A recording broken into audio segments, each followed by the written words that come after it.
Okay, I'm hoping these are starting to look familiar now. So as we're looking at this first one, we're finding the pattern. It says, what are the first differences in the table? You'll notice the first difference each time is 2. Okay, be careful, because it says enter the differences as a list separated by an order by commas. So notice how many 2's are occurring. It looks like there's 6 of them.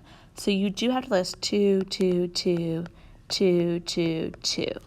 And then it says, what are the second differences? So if we look at the differences between these now, they're all 0. And how many zeros do we have? We now have 5. So 0, 0, 0, 0, 0. So what kind of pattern is this? It's linear, right? It has a consistent first difference. So now as we're writing the formula, the linear function recursive, it already tells you, or you kind of know, sorry, I think they're just kind of assuming that you know that the first term is 22. But then they want you to actually write f of x equals f of x minus 1. So to find the next term, you take the one that comes before it, and you add 2. Okay, the other thing that I think sometimes people struggle with is just that idea of like, hey, how do I apply this to maybe something that's not just a table? So when you have something like this one, when you're considering the squares, think about this. Sorry, I probably should have labeled it as like figure 1, figure 2, figure 3, figure 4. Okay, but we want to find the pattern. You can totally create a table if you like the tables. I know some people who actually look at it more like, hey, geometrically, like they see that this is a 1 by 1 square, whereas like this is a 2 by 2 square, this is a 3 by 3 square, this is a 4 by 4 square.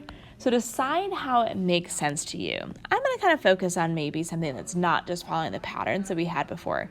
Create a table, write an equation like we did above, make sure it's an explicit equation. You can plug in some numbers, go for it.